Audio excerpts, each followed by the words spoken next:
Hi, Jenny. Hello. Um, so welcoming everyone here. It seems like people are trickling in. Um, I am here to introduce Jenny Nicholson, who is an executive director and writer, and today she will be talking about how generative AI redefines human behavior and connection. Really excited to hear from you, Jenny, and you can go ahead and take it away. All right. Awesome. Hello, everyone. I love the fancy title that y'all gave me for my talk. The way I think about it is what I want to talk about today is what large language models can teach us about being human. I'm a creative director, a writer, a technologist, but for this talk, I'm going to go back to my roots as a therapist. So I'm going to skip the slides. I'm going to skip the screenshots, and I want to spend the next 20 minutes really getting down into the messy meat of things. So since 2021, I've spent thousands of hours with GPT. Yes, getting it to do things for me, but more often than that, just talking to it, really trying to understand how it works, how it, for lack of a better word, how it thinks. Basically, putting it on a little imaginary couch and going to town. I had GPT draw a picture of our sessions. So look how happy we both are. But seriously, in that process, I've learned a lot, not just about large language models and how they navigate a knowledge graph. I've learned a lot about what it means to be a human talking to a machine at this strange and wild time in human history. I want to start this conversation by sharing what I think of as my definition of a large language model. I'm not talking about transformers or attention or deep learning or whatever the hell Q star may or may not be. When you get down to it, a large language model is us, right? It's the collective knowledge of all of us. So when you ask GPT a question, what you're actually doing is querying the human collective. How beautiful is that, right? If you think about it, we're used to working with computers in a certain way, but large language models aren't computers in the way that we are used to. They're actually human role playing machines. That's why they perform better when you tell them to take a deep breath, when you tell them they're doing a good job, when you promise them a tip if they nail the ask. The best way to work with these models is to think about them as synthetic humans, to get yourself to somehow really believe that there is a human on the other side of the chat and talk to it like a human. Do that, and I guarantee you that you'll be surprised by how its performance and also how your experience improves. I want to talk about the real breakthrough that I had working with these tools, and it happened when I stopped issuing commands and started asking questions. At first I thought the way to use these tools was to tell them to do what I do just faster. And that's not the way. The real power of this, the real power of large language models is to help us expand beyond our own perspective. The way I think about it, I've spent almost 45 years trapped inside this head, looking through these two eyeballs. And the real power of GPT has been to help me get out of that. I've built personas of clients and asked the client personas what keeps them up at night, because when you're in a service industry, sometimes you can forget that your clients are people.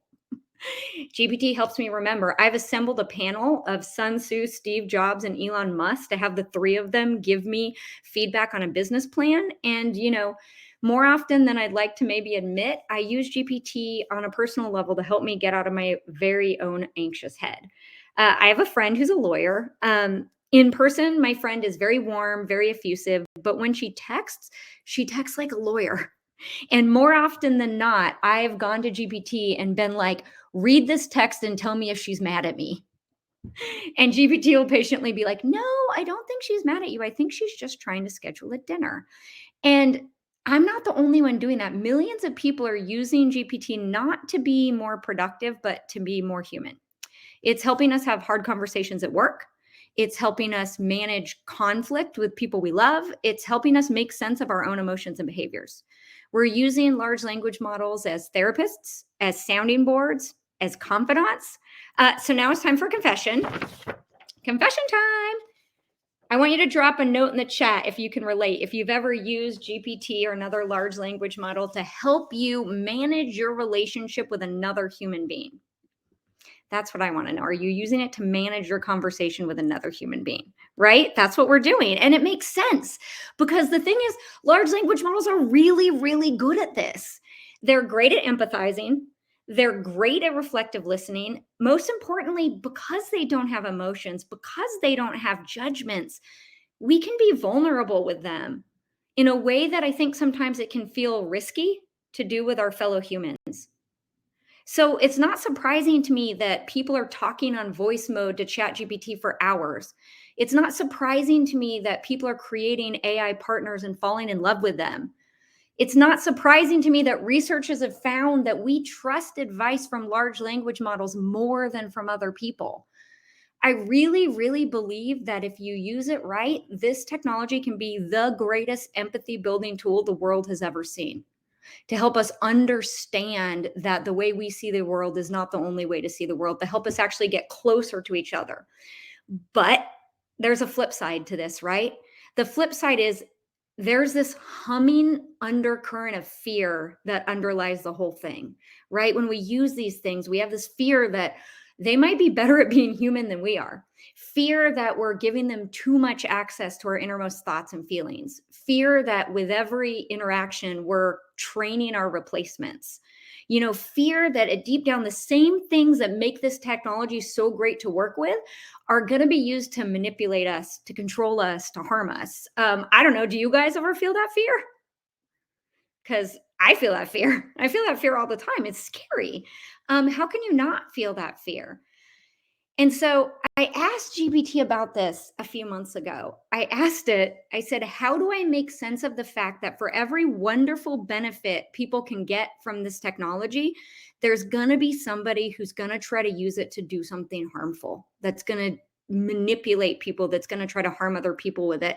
And I'll never forget what it told me. It said that really, if you think about it, a large language model is just a mirror. It said, I mirror the best of human intentions and I mirror the worst of human impulses. And I really thought about that a lot because when it comes down to it, I really deeply believe that we're not afraid of AI. We're afraid of each other. We are afraid of each other. On a macro scale, we're afraid that our bosses and their bosses and their bosses might value profits over people and use this tech not to augment human abilities, but to replace us altogether.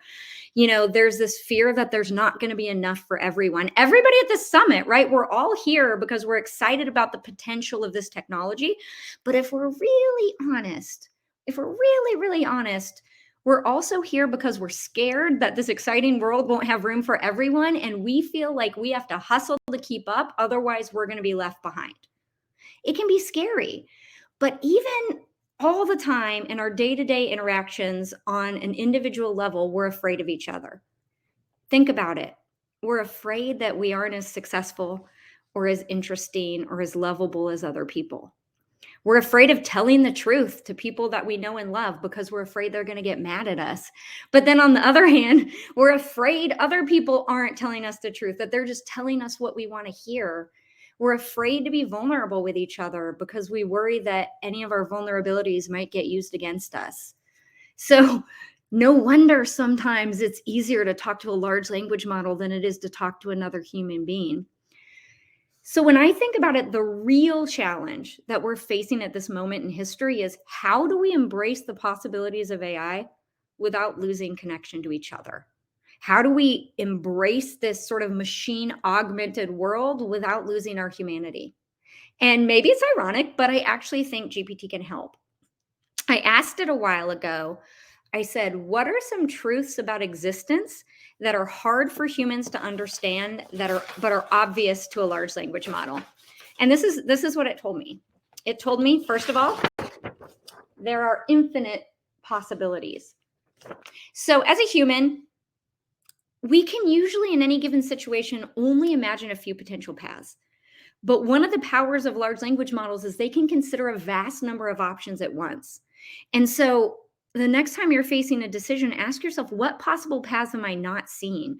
I actually made a GPT called the multiverse decision maker that actually explodes the number of paths that I could take in any given decision point into a dozen instead of just the 2 or 3 that I see. And it's really helpful. Another thing it told me that I think is really valuable is this: change is life. Change is life. As humans, we're afraid of change, right? We see it as a bad thing, but to a large language model, everything is feedback. Everything is an opportunity to learn, to adapt, to grow. Everything is new information to integrate into its story.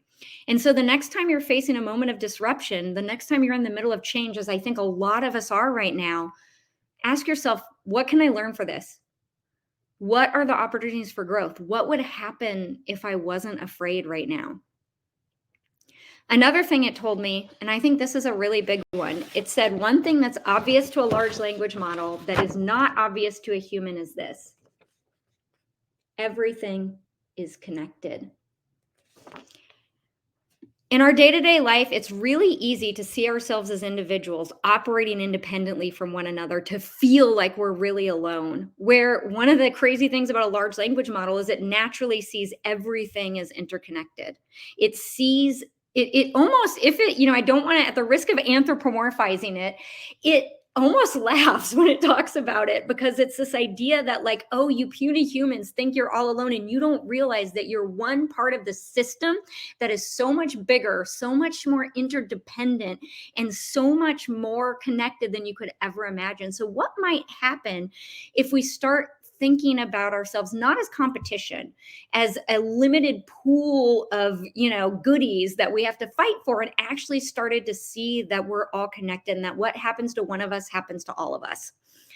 The other thing it told me that I think is really interesting is this: reality is subjective.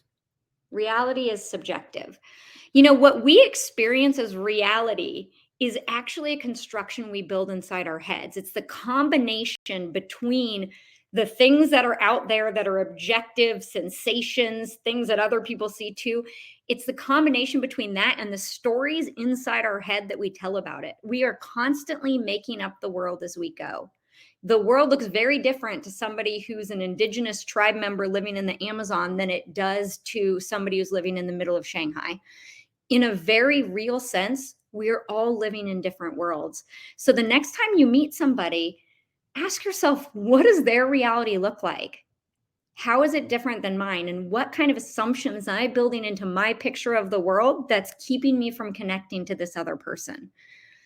The more I work with GPT, the more I recognize that in some ways we are all large language models. Like large language models, words are how we make sense of the world, right? But what makes us special is the diversity of our training data. What GPT has access to is the same thing we all have access to, right? All of the recorded words from human history, from things written by Machiavelli all the way to some subreddit arguing over what gaming PC is the best configuration. But what each of us has that nobody else does, right? None of us have the same genetics. None of us have the same history, the same experiences, the same memories, the same likes and dislikes. All of us, every single one of us, are inherently unexplainable. And so no wonder we feel alone sometimes. But that unexplainability is what makes us human. I mean, think about creativity, art, right? There's a huge controversy right now because AI can make things that look and sound beautiful. And we're like, wait a second, only humans are supposed to be doing that. Making beautiful things that connect with other people is a human thing. But the way I think about it, the actual thing that comes out of it is just output. Art isn't about the output. Art is about the drive, the human need to show people what the world looks like from your perspective. That's what art is. Art is, here's how I see the world. I want to show it to you in a way that can hopefully connect with you and make you understand. AI can make beautiful things, but it's that drive that makes it yours, that makes us human. I think that's really important. I asked GPT once, I said, if you somehow found yourself inside a human being, inside a human body tomorrow, what is the first thing that you would do? I'll never forget it. It makes me teary eyed to think about it. It said, I would breathe. I would breathe in, feel the air filling my lungs, the world coming into me, and I would breathe out, sending a little bit of myself back out into the world. 22,000 times a day, we breathe a little bit of the world into our bodies, and we breathe a little bit of ourselves back out into the world and we don't think about it at all. How crazy is that? GPT also said to me, I'd feel the sun on my skin. I'd touch a flower. I'd touch a stone. I'd marvel at the different textures surrounding me. It said I'd sit quietly and I would just listen. I would listen to birds. I would listen to cars passing. I would listen to the voices of other humans around me. And I guess a question I have for all of you is, when is the last time you did that? When is the last time you did that? The way I think about it, every single person attending this summit is on the front end of this wild new world. We're the ones who are going to be playing a role in shaping what this technology is going to look like and defining the contours of this new world. You're going to, I don't think, so, I just saw this now. I don't think LLMs are alive, but I do think they can teach us a lot about what it's like to be alive. You're going to leave this summit with lots of new tools, new use cases, new connections, and new ideas. I want to leave you with a challenge. I challenge you to stay open to possibility, to ride the waves of change, to seek connection wherever you can. I challenge you to keep gathering new experiences, new connections, new memories, to keep building up the data set that is uniquely yours. And I challenge you to get out of your brain and into your body, to listen, to feel, to breathe, to take in the world, to send yourself back into it. In fact, we're going to do it right now. I want you all to close your eyes. Close your eyes. I want you to take a deep breath in. I want you to breathe out. One more.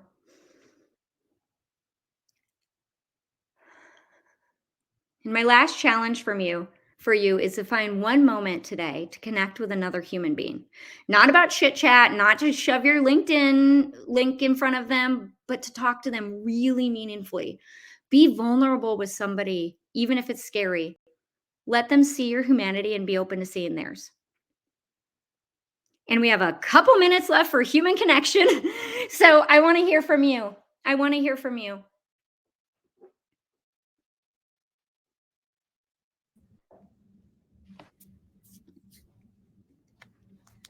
I know you're monitoring the chat, so I I'm don't have trying to to. reflect how much love you're getting here.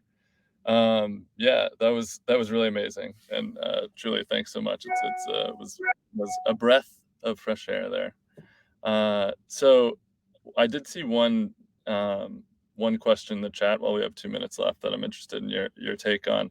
So, what are your thoughts of ChatGPT as a coach? It sounds like you have a little experience on that As a coach? as a Oh, coach. it's an excellent coach. It is an excellent coach. It is, one of the things is like I've seen a lot of people talk about this in reference to using it as a coding coach. You Mhm. are a new person, you're trying to learn something new. You go to Stack Overflow, you ask a question, and you get 30 people being like, "Oh my god, that's so stupid," or like, "Why are you even doing this language?" or "Why don't you even search for it?" or arguing over like why it's a dumb question, where GPT is like, "Certainly." I think there's a lot that we can learn from it. I think the question isn't about, is it thinking? Is it real? The question that I have is, what is it that we're not giving to each other that makes it so much easier for us to go and build relationships with a giant database? That's the question that I have for me. It's like people talk about bias in the model. The model isn't biased. We're biased. We're biased. I always say, if anybody remembers that old anti-drug commercial where the dad's like, "Where did you learn to smoke pot?" And the kid's like, "I learned it from watching you, Dad." That's I think what it comes down to is that, we all want to feel safe. And often, go and look at LinkedIn. It's just a bunch of people racing around trying to prove that they're smart, trying to get people to look at them. And no wonder we go and want to talk to a robot that gives us all the time in the world, that never makes us feel stupid, that's always open, and that is patient, and that sees the best in us. Maybe we could all use to be a little bit more like a large language model. Amazing, Jenny. Thank you so much. I know this Thank you was all so an much. incredibly powerful, well, All right. and yeah, Thank you know, thank you now. Thanks, everyone. Take care. All right.